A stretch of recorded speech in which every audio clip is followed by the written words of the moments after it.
Good morning students. हमने स्थलमंडल के विषय में जो चर्चाएं की, लगभग हमने 5 अध्याय के विषय में पढ़ा है। अब हम वायुमंडल की हम चर्चाएं करते हैं। स्थलमंडल से संबंधित जो 2 लेसन हमारे रहे हैं उनका हम बाद में चर्चा करेंगे। पहले हम वायुमंडल की चर्चा करते हैं। वायुमंडल जो हमारे चारों ओर जो वायु का आवरण है, हमारे चारों ओर जो वायु का आवरण है उसे हम क्या कहते हैं ना, वायुमंडल कहते हैं। जब तक वायु हम स्थिर अवस्था में, जैसे कि हम बात करते हैं कि यहाँ पर वायुमंडल में इस प्रकार से स्थिर अवस्था में जो कण पाए जाते हैं, गैसेस जो कण पाए जाते हैं, ठीक है, इन्हें हम क्या कहते हैं ना, वायु कहते हैं। यहाँ पे हम क्या कहते हैं, वायु कहते हैं। लेकिन जैसे ही इस वायु में क्या हो जाती है, गति हो जाती है, वायु में गति हो जाती है, यानी एक स्थान से दूसरे स्थान पर इस प्रकार से प्रवाह हो जाता है, दाबांतर के कारण, दाब के कारण, ठीक है। और इस प्रकार जब गति होती है तो हम क्या कह देते हैं कि पवन। जब गतिशील वायु को ही क्या कहा जाता है ना, पवन कहा जाता है। हम चाहें तो इस प्रकार से अंतर कर सकते हैं, ठीक है। तो हमारा जो लेसन नंबर 8 है, वायुमंडल का संगठन और संरचना, हम वायुमंडल के विभिन्न प्रकार से संगठन की और संरचना की चर्चा करेंगे। आज का हमारा टॉपिक है वायुमंडल का संगठन। तो वायुमंडल में विभिन्न प्रकार के जो तत्व पाए जाते हैं उनकी चर्चा करने वाले हैं, ठीक है। वायुमंडल का जो वायु के कुल द्रव्यमान का लगभग कितना, 99%, यानी जो वायु के जो हम द्रव्यमान की बात करते हैं उसका 99% 32 किलोमीटर की ऊंचाई तक, धरातल से हम बात करते हैं ऊंचाई को हम जाते हैं, ठीक है। तो 32 किलोमीटर की जो ऊंचाई है वहां तक पूरे वायुमंडल का लगभग कितना, 99% भाग पाया जाता है। 32 किलोमीटर से ऊपर वायु कैसे पाई जाती है ना, विरल पाई जाती है। बहुत कम हम कहेंगे कि वहां पे वायु के कण पाए जाते हैं। तो लगभग 99% भाग कहां पे मिल रहा है, 99% भाग 32 किलोमीटर की ऊंचाई तक मिल रहा है। वायुमंडल के संगठन की हम बात करते हैं कि वायुमंडल में विभिन्न प्रकार से, ठीक है, विभिन्न गैसें, जलवाष्प, धूल के कण पाए जाते हैं। वायुमंडल में विभिन्न गैसें, जलवाष्प और धूल के कण पाए जाते हैं, ठीक है। इन तीनों का हम विस्तार से अध्ययन करेंगे। गैसों के बारे में अध्ययन करेंगे, जलवाष्प की हम बात करेंगे, धूल कणों की हम बात करेंगे, ठीक है। गैसों की हम बात करते हैं कि वायुमंडल में हम जो चर्चा करते हैं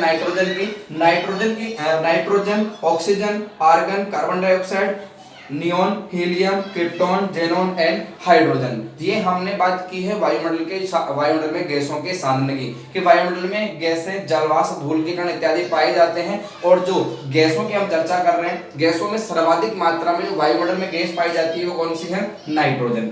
वायुमंडल में सर्वाधिक मात्रा में जो गैस पाई जाती है वो कौन सी है, नाइट्रोजन। लगभग 78.8%, लगभग कितनी, 78.8% नाइट्रोजन गैस पाई जाती है। उसके बाद हम ऑक्सीजन की बात करते हैं, लगभग 20.95%। आर्गन की बात करते हैं 0.93%। ये हम बात कर रहे हैं गैसों का सांद्रण जो वायुमंडल में पाया जाता है, कि सबसे अधिक जो वायुमंडल में जो गैसें पाई जाती है वो कौन सी गैस है, नाइट्रोजन। कितना है, लगभग 78.8%। फिर बात करें ऑक्सीजन की, 2 नंबर पे कौन सी है, ऑक्सीजन लगभग 20.95%, ठीक है। Organ 0.93%, carbon dioxide 0.0036%, neon 0.002%, helium 0.005%, krypton 0.001%, xenon 0.0009% and hydrogen 0.0005%, ठीक है। ऑल दीज, ये क्या है, गैसें जो कहां पाई जाती है, वायुमंडल में। तो वायुमंडल में विभिन्न गैसों का सांद्रण पाया जाता है। इसके अलावा हम बात करते हैं और भी गैसें की हम बात करते हैं, यहाँ पे पाई जाती हैं। ओजोन की हम बात करते हैं, ओजोन गैस भी यहाँ पे पाई जाती है। अलग अलग प्रकार से हम गैसों के सांद्रण की चर्चा करते हैं जो वायुमंडल में विभिन्न प्रकार से जो गैसें पाई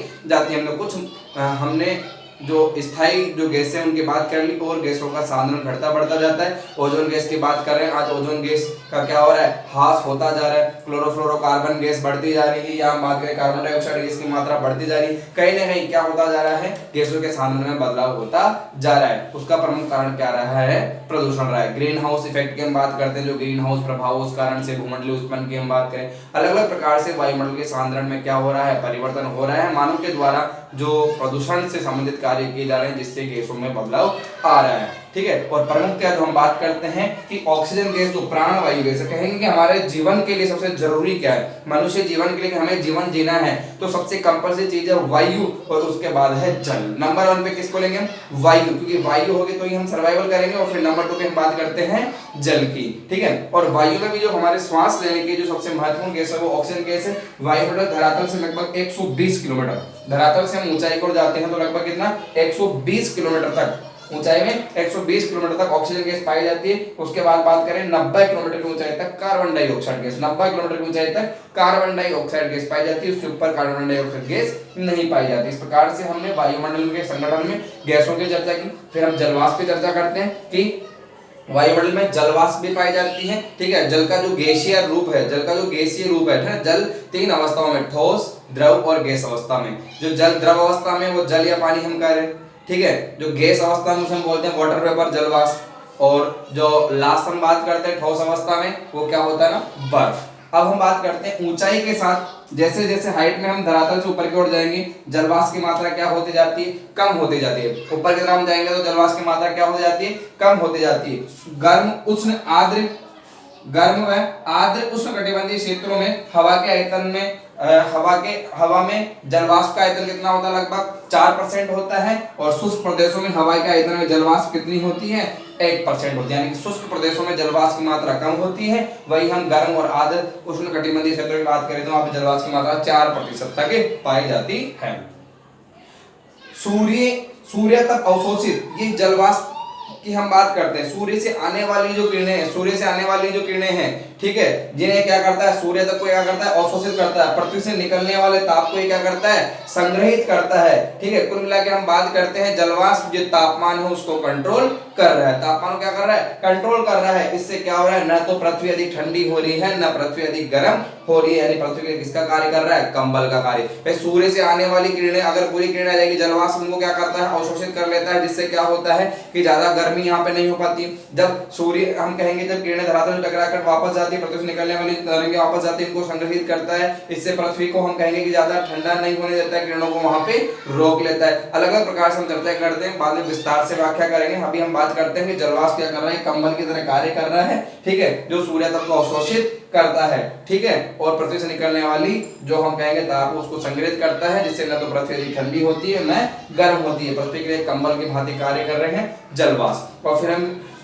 जो वायुमंडल का संगठन पढ़ रहे हैं उसमें हम धूल कणों की बात करते हैं। वो धूल के कण होते हैं, डस्ट पार्टिकल होते हैं, उसमें समुद्री नमक, महीन मिट्टी, धुआं, जो धुएं की काली वहां उसके जो कण हैं, राख, पराग, धूल और उल्काओं के जो उल्काएं होती है, हमने पढ़ा था मटेरियल्स, उल्काएं हैं जिन्हें टूटता हुआ तारे की संख्या तक दे देते हैं। उल्काओं के टूटे हुए कण ये क्या होते हैं, वायुमंडल में बिखर जाते हैं, और ये जो कण हैं उन्हें हम क्या कहते हैं, धूल के कण कहते हैं। और जो आर्द्रता ग्राही केंद्र जो बादल बनने के लिए जिम्मेदार होते हैं, उनमें हम किसकी बात करते हैं, धूल और नमक के कणों के। धूल और नमक के कण क्या कर रहे हैं, आर्द्रता ग्राही केंद्र है, जो बादल बनकर वर्षा के लिए जो जिम्मेदार होते हैं। तो अलग अलग प्रकार से हम बात करते हैं धूल कणों की। वायुमंडल के नजदीक तो धूल कण अधिक पाए जाएंगे।